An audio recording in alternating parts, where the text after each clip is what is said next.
Good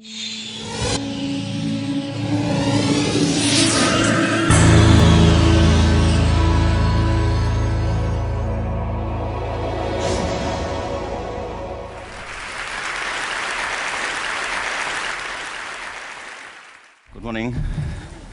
How are you? It's been great, hasn't it? I've been blown away by the whole thing. In fact, I'm leaving.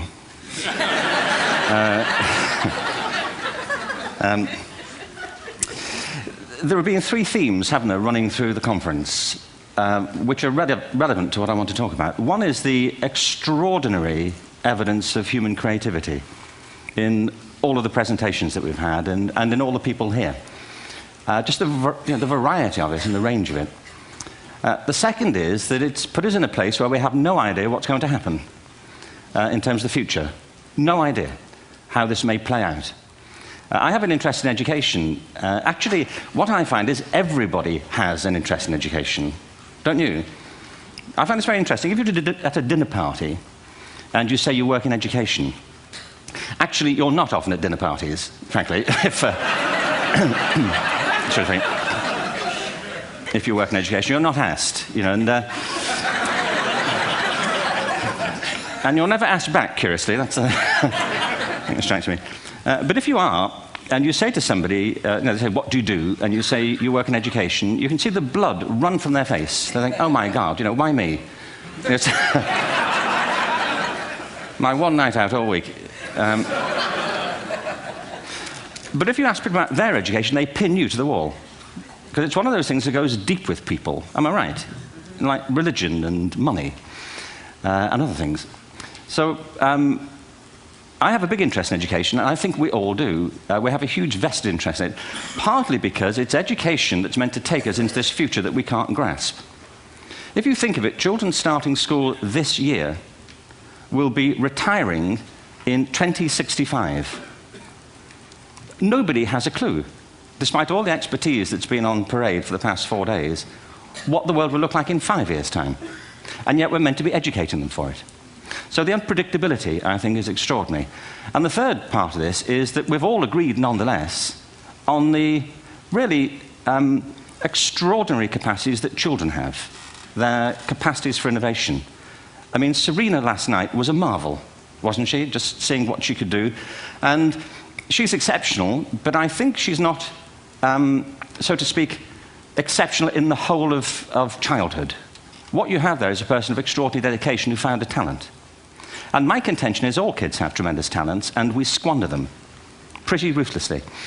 So I want to talk about education, and I want to talk about creativity. My contention is that creativity now is as important in education as literacy, and we should treat it with the same status.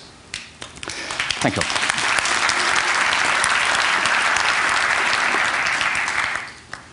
That was it, by the way. Thank you very much. So, 15 minutes left. Well, I was born... No, I had a great story recently, I love telling it, of a little girl who was in a drawing lesson. She was 6, and she was at the back drawing, and the teacher said, this little girl hardly ever paid attention.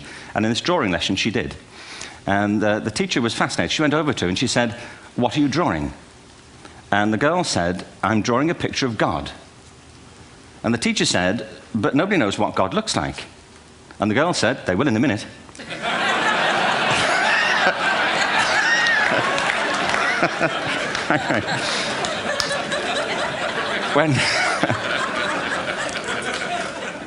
When my son was 4 in England, actually he was 4 everywhere, to be honest. I mean, if we're being strict about it, wherever he went, he was 4 that year. But he was in the Nativity play. Do you remember the story? No, it was big. It was a big story. Mel Gibson did the sequel. You may have seen it. I don't know. It was Nativity 2.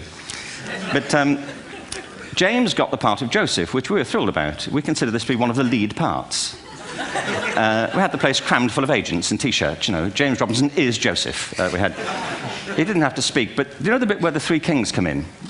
They come in bearing gifts, and they bring gold, frankincense, and myrrh. This really happened. We're sitting there, and they, I think, just went out of sequence.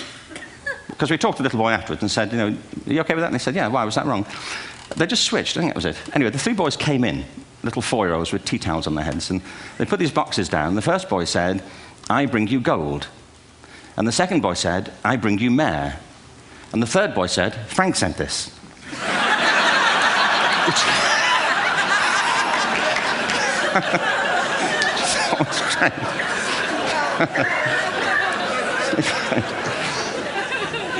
What these things have in common, you see, is that kids will take a chance.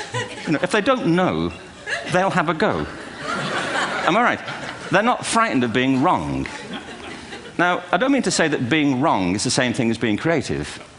What we do know is, if you're not prepared to be wrong, you'll never come up with anything original. If you're not prepared to be wrong. And by the time they get to be adults, most kids have lost that capacity. They have become frightened of being wrong. And we run our companies this, by the way. We stigmatize mistakes. And we're now running national education systems where mistakes are the worst thing you can make. And the result is that we are educating people out of their creative capacities. Picasso once said this. He said that all children are born artists. The problem is to remain an artist as we grow up. I believe this passionately, that we don't grow into creativity, we grow out of it. Or rather, we get educated out of it. So why is this? I lived in Stratford-on-Avon until about 5 years ago. In fact, we moved from Stratford to Los Angeles. So you can imagine what a seamless transition this was from LA. Actually, we lived in a place called Snitterfield, just outside Stratford, which is where Shakespeare's father was born. Are you struck by a new thought? I was. You don't think of Shakespeare having a father, do you? Do you? Because you don't think of Shakespeare being a child. Do you? Shakespeare being 7. I never thought of it. I mean, he was 7 at some point. He was in somebody's English class, wasn't he? Do you understand? Really? How annoying would that be?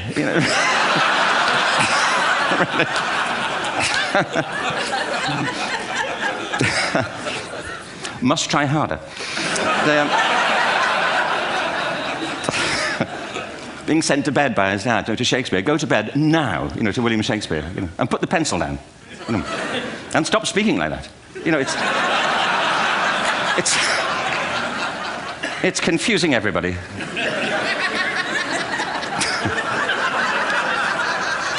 Anyway,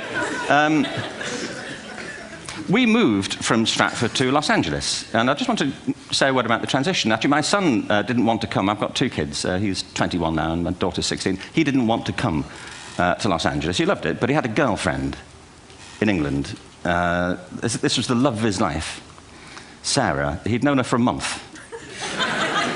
Mind you, they'd had their 4th anniversary, because it's a long time when you're 16. Anyway, he was really upset on the plane. He said, "I'll never find another girl like Sarah." And we were rather pleased about that, frankly, because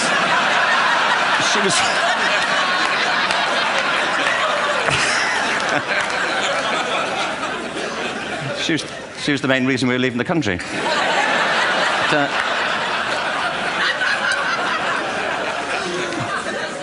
But something strikes you when you move to America and when you travel around the world. Every education system on Earth has the same hierarchy of subjects. Everyone, doesn't matter where you go. You think it would be otherwise, but it isn't. At the top are mathematics and languages, then the humanities, and at the bottom are the arts, everywhere on Earth. And in pretty much every system, too, there's a hierarchy within the arts. Art and music are normally given a higher status in schools than drama and dance. There isn't an education system on the planet that teaches dance every day to children the way we teach them mathematics. Why? Why not? I think this is rather important. I think maths is very important, but so is dance. Children dance all the time if they're allowed to. We all do. We all have bodies, don't we? Did I miss a meeting? I think... Truthfully, what happens is, as children grow up, we start to educate them progressively from the waist up. And then we focus on their heads, and slightly to one side. If you were to visit education as an alien and say, what's it for, public education, I think you'd have to conclude, if you look at the output, who really succeeds by this? Who does everything they should? Who gets all the brownie points? Who are the winners? I think you'd have to conclude the whole purpose of public education throughout the world is to produce university professors. Isn't it? They're the people who come out the top. And now, I used to be one. So there, And I like university professors, but, you know, we shouldn't hold them up as the high watermark of all human achievement. They're just a form of life. You know, another form of life. But they're rather curious, and I say this out of affection for them. There's something curious about professors. In my experience, not all of them, but typically, they live in their heads. They live up there, and slightly to one side. They're disembodied, you know, in a kind of literal way. You know, they look upon their body as a form of transport for their heads. You know, it's... Don't they? It's a way of getting their head to meetings.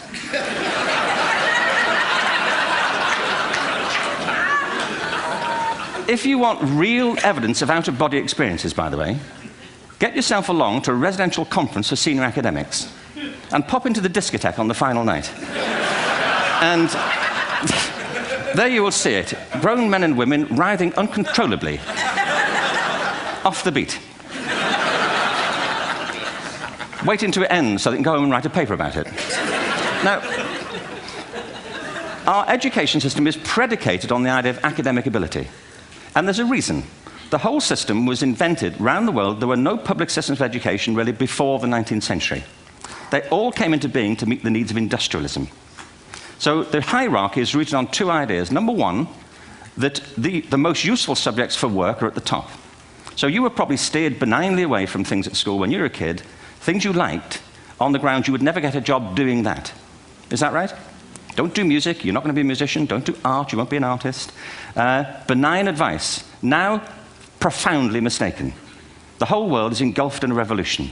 And the second is academic ability, which has really come to dominate our view of intelligence because the universities designed the system in their image. If you think of it, the whole system of public education around the world is a protracted process of university entrance.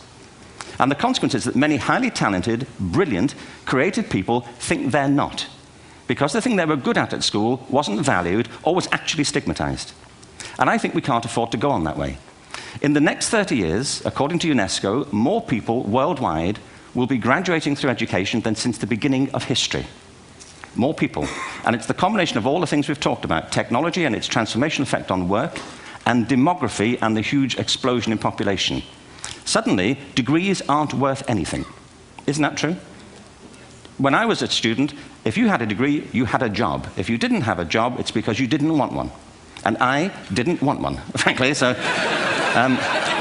but now, kids with degrees are often heading home to carry on playing video games. Because you need an MA, where the previous job required a BA, and now you need a PhD for the other. It's a process of academic inflation, and it indicates the whole structure of education is shifting beneath our feet. We need to radically rethink our view of intelligence. We know three things about intelligence. One, it's diverse. We think about the world in all the ways that we experience it. We think visually, we think in sound, we think kinesthetically, we think in abstract terms, we think in movement. Secondly, intelligence is dynamic. If you look at the interactions of a human brain, as we heard yesterday from a number of presentations, intelligence is wonderfully interactive. The brain isn't divided into compartments. In fact, creativity, which I define as the process of having original ideas that have value, more often than not, comes about through the interaction of different disciplinary ways of seeing things.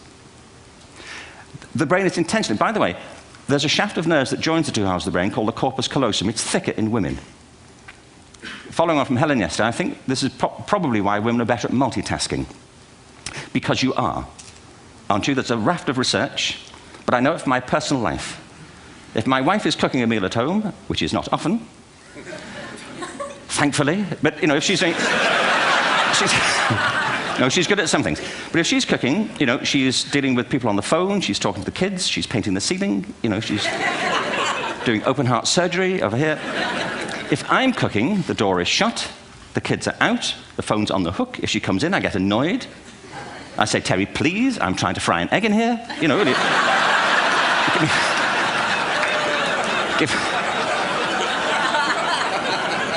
Give me a break.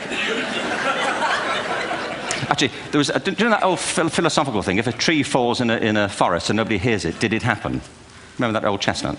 I saw a great T-shirt, really, recently, which said, if a man speaks his mind in a forest and no woman hears him, is he still wrong?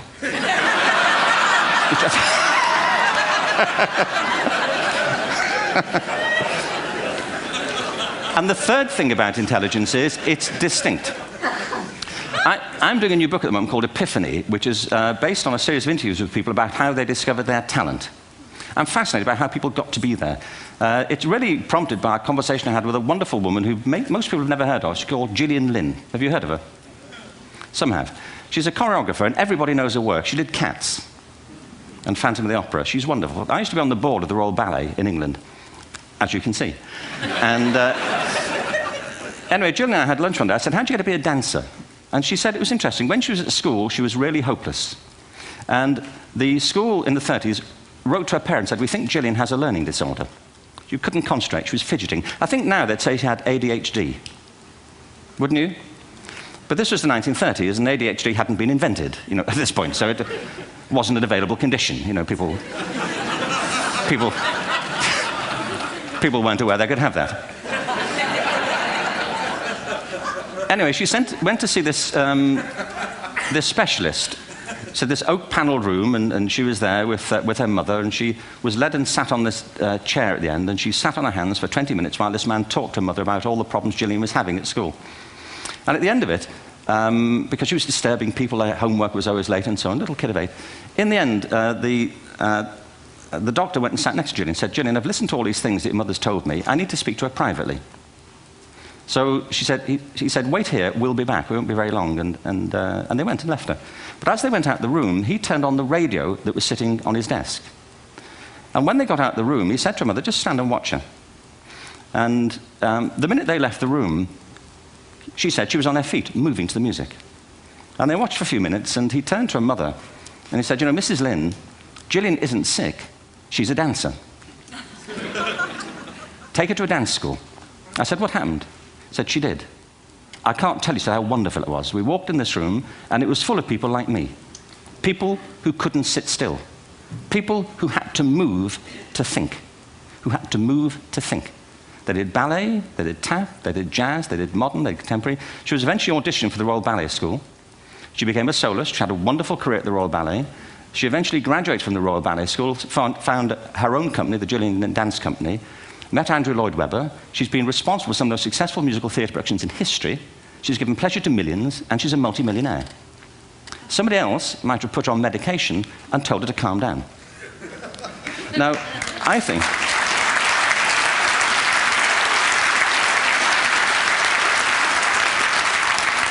What I think it comes to is this. Al Gore spoke the other night about ecology and the revolution that was triggered by Rachel Carson.